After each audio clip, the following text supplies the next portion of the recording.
باغ جنت کے ہیں بارے مدح خانے اہل بیت، تم کو مژدہ نار کا اے دشمنان اہل بیت۔ ان کے گھر بے اجازت جبریل آتے نہیں، قدر والے جانتے ہیں قدر و شان اہل بیت۔ اے شباب فصل گل یہ چل گئی کیسی ہوا، کٹ رہا ہے لہلہاتا بوستان اہل بیت۔ سر شہیدان محبت کے ہیں نیزوں پر بلند، خدا نے اور اونچی کی قدر و شان اہل بیت۔ زخم کھانے کو تو آب تیغ پینے کو دیا، زخم کھانے کو تو آب تیغ پینے کو دیا، خوب دعوت کی بلا کر دشمنان اہل بیت، خوب دعوت کی بلا کر دشمنان اہل بیت۔ مامون الرشید جو حکمران تھا، انہوں نے قسطنطنیہ کے عیسائی بادشاہ کو، قسطنطنیہ تو سلطان محمد فاتح نے بعد میں فتح کیا، جو آج ترکی ہے، استنبول ہے، وہاں عیسائیوں کی حکومت تھی۔ تو مامون الرشید نے خط لکھا قسطنطنیہ کے حکمران کو کہ یونانی فلسفے کی جتنی کتابیں ہیں اور جو آپ نے نئے نئے علوم ایجاد کیے ہیں وہ ساری کتابیں ہمیں بھیجو۔ اس وقت تو مسلمانوں کا ہی آرڈر چلتا تھا۔ وہ بادشاہ گھبرا گیا، اس نے اپنے پادریوں سے مشورہ کیا کہ مسلمانوں کا حکمران ہماری یونانی فلسفے کی کتابیں اور دیگر جو ہے جدید علوم کی کتابیں منگوا رہے ہیں اپنے ملک میں پڑھانے کے لیے، تو کیا ہم دے دیں؟ کہیں مسلمان ہم سے آگے تو نہیں نکل جائیں گے؟ تو ان کا جو بڑا پادری تھا اس نے کہا کہ ساری بھیجو، ساری کتابیں بھیجو۔ اس نے کہا کیوں؟ اس نے کہا جب یہ ہماری کتابیں پڑھیں گے نا فلسفے کی، تو پھر یہ قرآن و حدیث بھی فلسفے سے سمجھیں گے، پھر یہ امام حسین کی شہادت پر بھی فلسفہ شہادت بیان کریں گے، اور معراج شریف پر بھی یہ فلسفہ معراج ہی بیان کریں گے، اور نماز پر یہ فلسفہ نماز ہی بیان کرتے رہیں گے۔ ہاں جی، ان کو پھر ہر بات جو ہے وہ ہماری عینک سے یہ اپنا دین پڑھیں گے، فوراً بھیج۔ تو آج بات وہی ہے، فلسفہ شہادت تو بیان ہوتا ہے، لیکن بتاؤ شیخ کہ ابن علی آیا تھا کیوں میدان میں، بتاؤ شیخ کہ ابن علی آیا تھا کیوں میدان میں، گر ہو سکتی تھی حجرے میں شمع ایمانی روشن۔ فلسفہ شہادت، ساری فلسفہ شہادت۔ تو اس کی بات، اس پادری کی بات کتنی عجیب تھی کہ بھیجو بھیجو، یہ جب قرآن بھی پڑھیں گے تو پھر فلسفہ قرآن ہی بیان کریں گے، فلسفہ حدیث ہی بیان کریں گے، انہوں نے اور کوئی بات نہیں کرنی۔ اس کی وہ دور رس نگاہیں اس پادری کی دیکھ رہی تھی۔ آج مسلمان نماز بھی پڑھتا ہے تو فلسفے کے تحت پڑھتا ہے، یہ نہیں کہ میرے رب کا کوئی آرڈر ہے، کہتا ہے ہو سکتا ہے جو کام رکا ہوا ہے وہ کام ہو جائے، ہو سکتا ہے ویزا لگ جائے، ہو سکتا ہے بیماری سے شفا مل جائے، اور یہ فلسفے کے طور پر سارے کام کرتے ہیں۔ تو اس واسطے اگلے جو شعر ہے نا، اس سے پہلے میں نے یہ بات اس لیے بیان کی تھی، آپ ذرا سوچیں کہ ہوا کیا کربلا میں۔ اپنا سودا بیچ کر بازار سونا کر گئے، عن عقبۃ بن ابی العزیر ان الحسین خطب اصحابہ واصحاب الحر بالبیدۃ۔ عقبہ بن ابی العزیر یہ کہتے ہیں کہ مقام بیدہ پر حضرت امام علی مقام امام حسین نے خطبہ دیا، اپنے ساتھیوں کو بھی، اور ہر جو یزیدی فوج کے سپاہ، بعد میں پھر امام علی مقام کے ساتھ بھی آ گئے، پھر حضرت ہر بن گئے۔ آپ نے خطبہ دیا مقام بیدہ پر، فرمایا فحمد اللہ واسنا علیہ، اللہ کی تعریف بیان کی، پھر اس کی توصیف بیان کی۔ فقال ایھا الناس ان رسول اللہ صلی اللہ تعالی علیہ وسلم قال، فرمایا میں نے اپنے نانا جان کو فرماتے ہوئے سنا، مر رہا منکم سلطانا جائرا، کہ تم میں سے کوئی آدمی ظالم بادشاہ کا زمانہ پائے، یہاں تو ظالم کہنا بھی کہتے ہیں جی آپ نے ظالم کہہ دیا. مرّا منکم سلطانا جائرا، تم میں سے کوئی آدمی ایسے بادشاہ کا زمانہ پائے جائر، جو ظالم بادشاہ ہو، مستحلا لحرم اللہ، جو اللہ تعالیٰ کی حرام کردہ چیزوں کو حلال کر رہا ہو، ناقصا لعہد اللہ، وہ اللہ کے ساتھ عہد و پیمان کر کے پھر اس کو توڑ رہا ہو. کلمہ پڑھنے کے بعد تو پھر نگاہ اور بندے کا رخ اور بندے کی ساری باتیں پھر ادھر ہی ہونی چاہیے.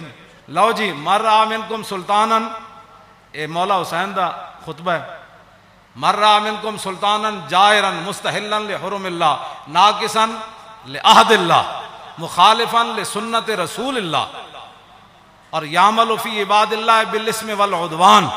فرمایا رسول اللہ نے، میرے نانا جان نے فرمایا، جو ظالم بادشاہ کو دیکھے اللہ تعالیٰ کی حرام کردہ چیزوں کو حلال کرے اور اللہ کے ساتھ عہد و پیمان، کلمہ پڑھنے کے بعد بندے کی مرضی مک جاتی ہے، فرمایا اللہ کے ساتھ عہد و پیمان وہ توڑ دے، رسول اللہ کی سنت کی مخالفت کرے، یعمل فی عباد اللہ بالاسم والعدوان، اور قوم کے اندر برائیاں اور قوم کے اندر گناہ اس کا رواج دے، بجائے اس کے قوم کے اندر برائیاں اور گناہ کو ختم کرے. نہیں، یعمل فی عباد اللہ بالاسم والعدوان، وہاں سرکشی اور ظلم و ستم اور گناہ کو رواج دے.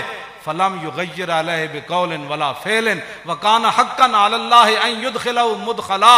مولا حسین فرمانے لگے کہ پھر میرے نانا جان نے کیا فرمایا، ان حالات کو دیکھ کر کوئی بندہ اپنی زبان سے اور اپنے ہاتھ سے اس ظالم کا ہاتھ نہیں پکڑتا تو اللہ رب العالمین قیامت والے دن جس جگہ اس ظالم کو داخل کرے گا نا، وہ تماشا دیکھنے والے کو بھی داخل کر دے.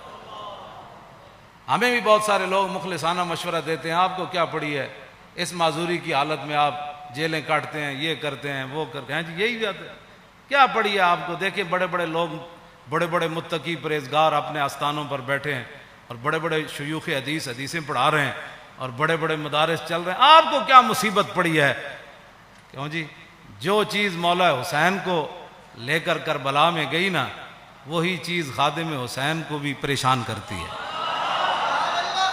آگے آپ نے کیا فرمایا، الا ان ہؤلاء قد لزموا طاعۃ الشیطان وترکوا طاعۃ الرحمن واظہروا الفساد وعطلوا الحدود واستاثروا بالفیء وانا احق بالغیر.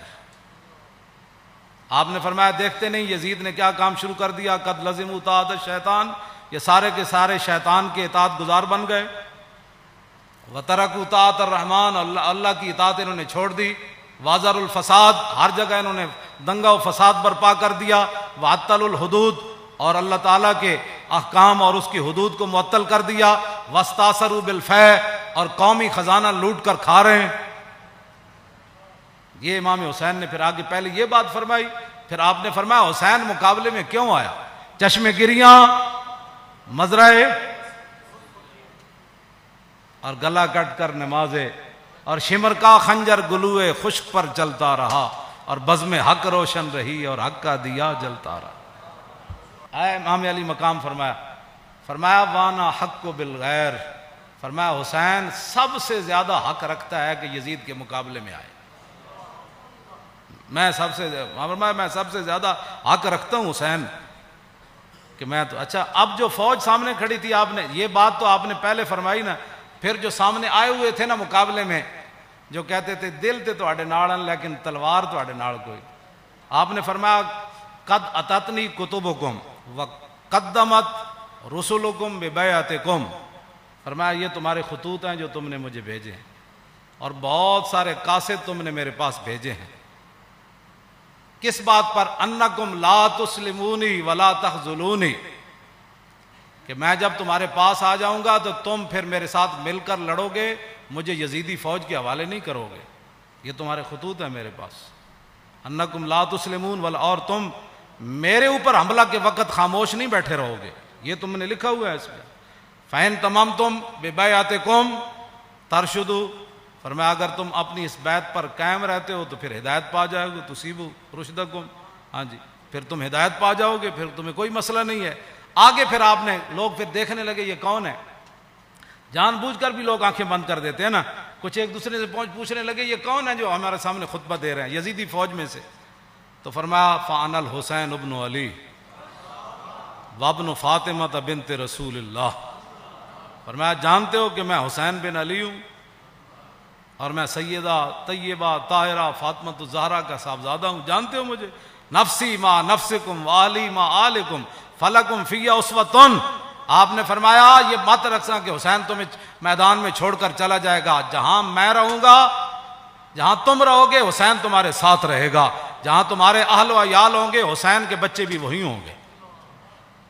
نفسی ما نفسکم والی فلکم فی اسوۃ. اے مولانا جملہ بڑا عجیب ہے. فرمایا حسین کی زندگی کیا تمہارے لیے نمونہ نہیں ہے؟ اے میرے بچے سارے میں بھائی ناڑ لے آیا، سارا خاندان لے آیا. حسین کے میرے فلکم فی اسوۃ، تمہارے لیے میری زندگی ایک نمونہ ہے کہ میں سب کچھ دین کی خاطر لٹانے کے لیے آ گیا ہوں.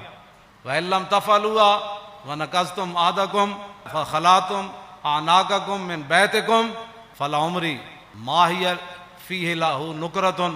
آپ نے فرمایا کہ اگر تم میرا ساتھ نہیں دیتے اور جو تم نے وعدے کیے وہ توڑ دیتے ہو، میری بیعت تم ختم کرتے ہو، تو اللہ کی قسم مجھے اس پر کوئی زیادہ تعجب نہیں ہے.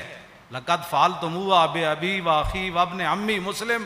فرمایا مجھ سے پہلے تم میرے ابا جی کے ساتھ بھی یہ غداری کر چکے ہو، اور میرے بھائی حسن کے ساتھ بھی تم غداری کر چکے ہو، اور میرے چچا زاد بھائی مسلم بن عقیل کے ساتھ بھی غداری کر چکے. وَالْمَغْرُورُ مَنِ اغْتَرَّ بِكُمْ فَحَظَّكُمْ وَأَحْتَاطُمْ وَنَصِيبَكُمْ دَيَّاتُمْ. فرمایا تم سے بڑا کائنات میں بد نصیب کوئی نہیں، جن کو اللہ نے اتنا بڑا حصہ دیا اسلام کی خدمت کرنے کے لیے کہ محمد الرسول اللہ کے نواسے خود آ گئے تمہارے پاس اور پورا خاندان لے کر آ گئے. فرمایا تم سے بڑا کائنات میں بد نصیب کوئی نہیں. جو حصہ تمہارے حصے میں آنا تھا، جو خدمت آنی تھی، تم نے اس کو ضائع کر دیا. آخر میں پھر آپ نے یہ جملے کہہ کر اپنا خطبہ ختم کر دیا. فمن نکث فانما ینکث علی نفسی. فرمایا جس نے اپنا عہد و پیمان توڑا، قیامت والے دن اس کا وبال اسی پر آئے گا. حسین آج برات کا اعلان کر رہا ہے. آگے کیا آخری جملہ فرمایا؟ فَسَيُغْنِ اللَّهُ عَنْكُمْ السلام علیکم ورحمۃ اللہ وبرکاتہ. بس یہ کہہ کر آپ نے خطبہ چھوڑ دیا. آپ نے فرمایا ان قریب حسین کو رب تم سے بے نیاز کر دے گا. اور پھر السلام علیکم ورحمۃ اللہ وبرکاتہ کہہ کر آپ نے خطبے کو چھوڑ دیا. مزید ویڈیوز اور اپڈیٹس کے لیے یوٹیوب پر علامہ Khadim Hussain Rizvi official channel subscribe کریں اور بیل آئیکن پر بھی کلک کریں.